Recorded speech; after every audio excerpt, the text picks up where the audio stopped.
Oh, what? Okay, this is gonna be interesting. I have seen this a bit, but we're gonna have something new, and that's the wrong name. I'm very much aware.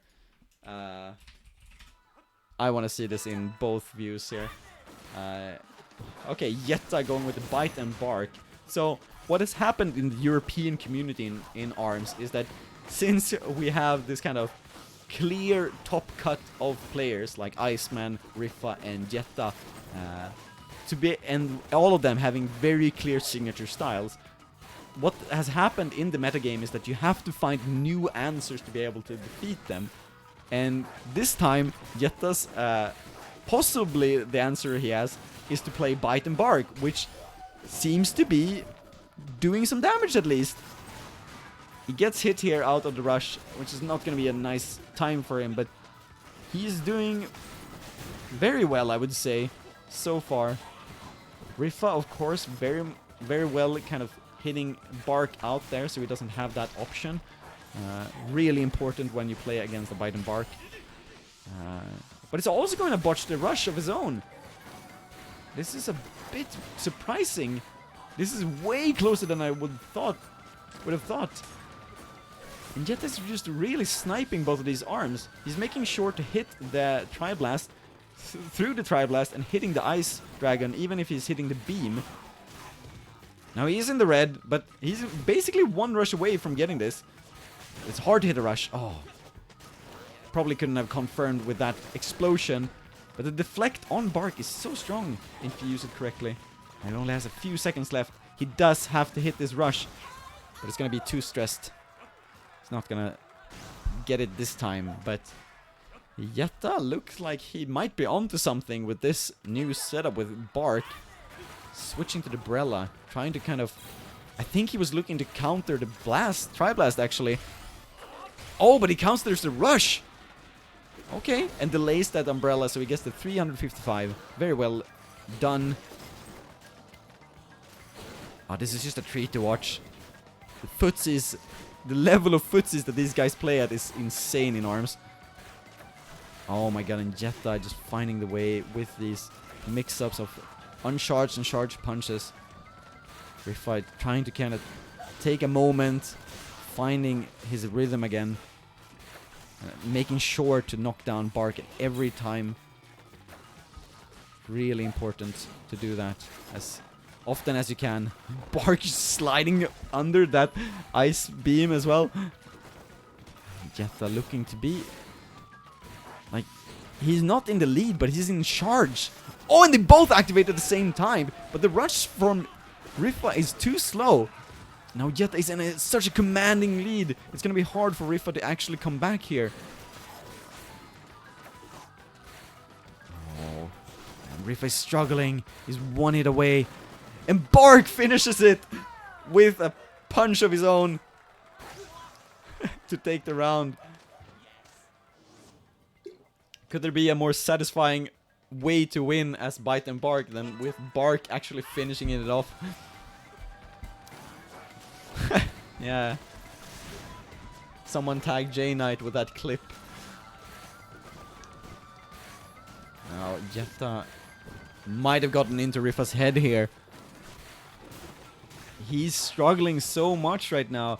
Ripha looked to be playing his usual self, but now it's kind of becoming more and more difficult. And Yätta is just kind of on his case. Just chasing him down with these uncharged punches. Even though Byte has such a bad dash and walking speed, he just finds a way in. Barely sliding past these Ice Dragon and Blast charges. Jumping. He's almost doing the jump punches that he does when as a Ribbon Girl. Now Ripha finally gets a rush in, but it might be too late. 45 seconds though. He has some time to play with. But that is if everything goes his way. And it's not going to, because Yätta takes it with Byte and Barq. Now, if you were doubting Yätta's skill here, then, you know, think again. Yätta definitely is one of those players that is just like... something clicked with him when he got this game. everything he does is just like it's just perfect plays. And I'm so impressed to see him do well. It's also interesting to see these kind of back and forth games between the top players as well. Okay, we're going to Buster for the next game. And it seems like Yätta is staying as Byte and Barq. Ripha is staying as Ninjara.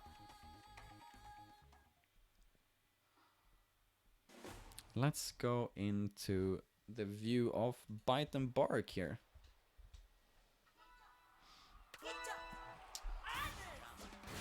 And so Ripha has switched off his Ice Dragon plays here, trying to go for a more mobile setup with the Slamamander and Toaster.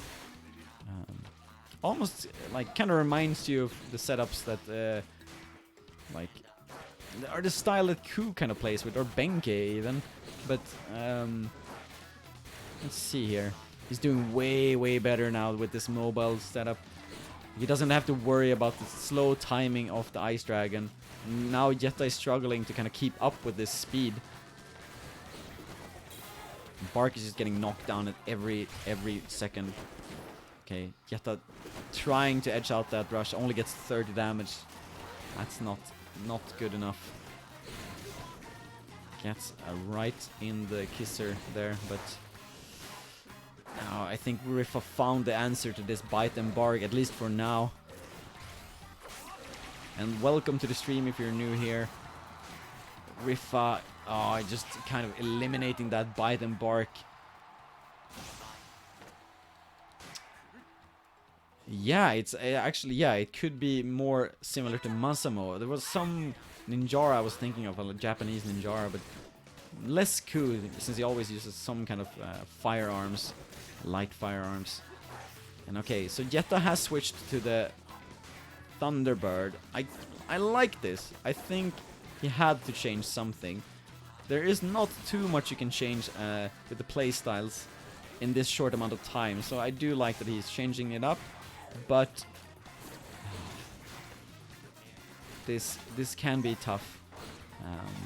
Now Yätta, of course, trying to find a way in, but he's struggling again. Like, he really has to kind of take this slow and kind of slow down Ripha's gameplay, because that's what he was doing so well last round. When Ripha was playing slow, Yätta found the way in. But now when Ripha is speeding up, oh, and there he goes. The rush confirmed. Gets 325 and he's back in this. If Ripha botches this rush, then it could be kind of equal. But now Ripha just taking a mile with that inch and finishes it off before Yätta can do anything else. I'm starting to think that this camera angle is kind of giving jinxes to players.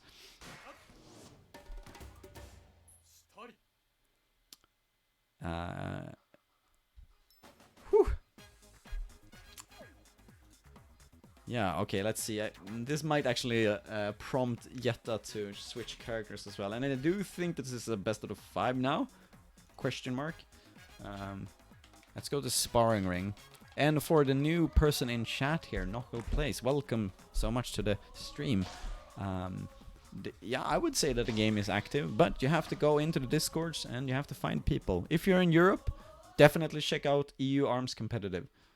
That's first thing you need to do. Check them out and follow them. Now, we're going into the third game between these two, Yätta and Ripha, and we're gonna have this right camera angle. Sorry about that. Yätta now has switched to his Twin Tail. And one of the cool things, I guess, about Yätta's play now, when he was feeling like, oh, okay, I don't want to win with Ribbon Girl so much, and he just started to try out other characters. Now he's kind of found the time to practice those other characters as well. But Ripha is doing very well as right now, just catching Yätta off guard at all points. And this is one of the close quarter stages in the game, where you really have to kind of read the footsies, a lot of uncharged punches, being up in each other's face, and as the arm breaks, Yätta just goes for it immediately. Almost gets a restand there. 330 damage. Puts Ripha in the deep red.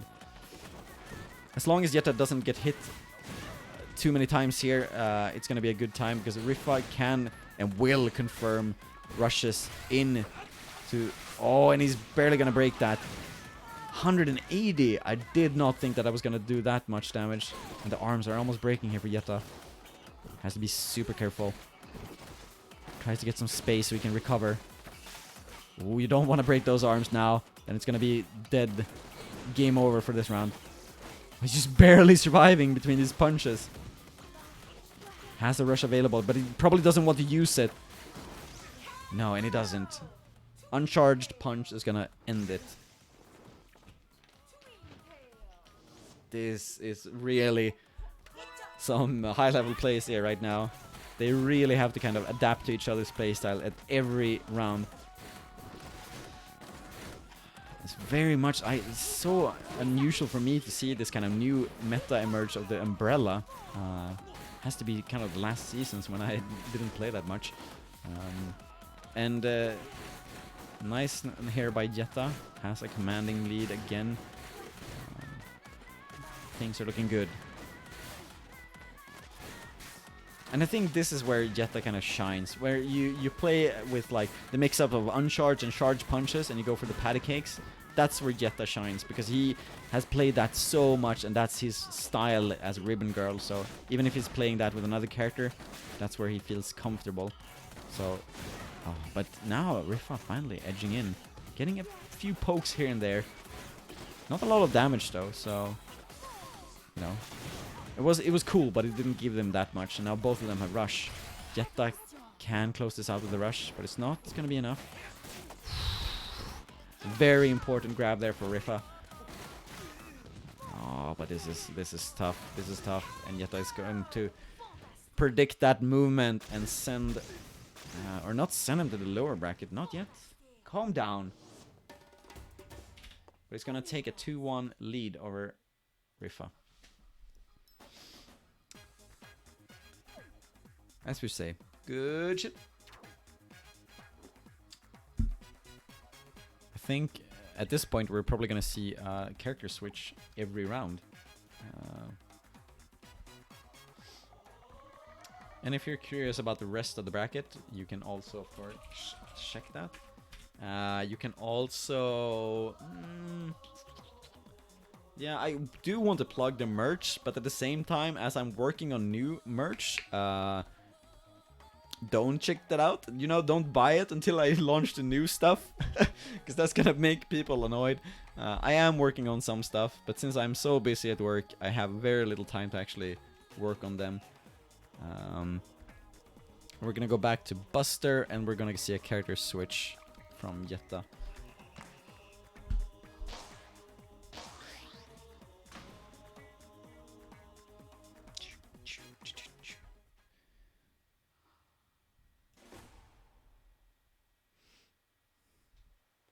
And now we're back to square one, pretty much, with these two main characters. Although Ripha is not playing with his usual style and setup. Yätta, yeah, I've seen him play with the popper before, and it's one of those arms where you just can, as you saw me trying to do, mindlessly spam with it, because the hitbox just grows at the end. So there's a big chance that you will either poke an explosive arm like he did, or just get some kind of damage in, and it can really throw opponents off. So very much a game plan when you play, when anyone plays with the popper, is just kind of spamming them out as much as you can. It builds rush, it gives you damage, it does so many things. And Ripha is kind of struggling here. You never want to be on the defensive, like back foot against this kind of spam, especially since the popper, you know, if it just barely touches Ripha's left side, it will damage him and kill him at this point. Oh my god, Yätta's movement is just crisp.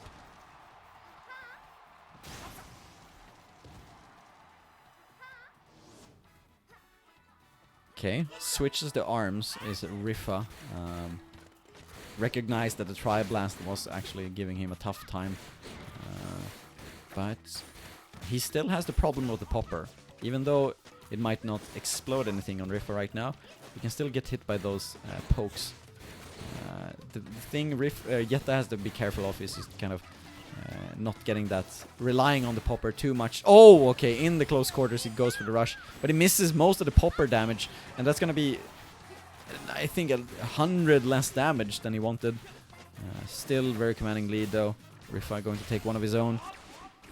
Yätta playing it, I was gonna say play safe, but he actually went out and denied that rush. Which at this point he could do, since Ripha is only about a hit away. And there you go. Yätta sending Ripha down to the lower bracket here. He's gonna go on to the grand finals.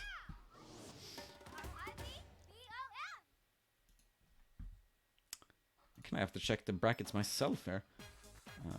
I'm not sure who we're gonna see here next.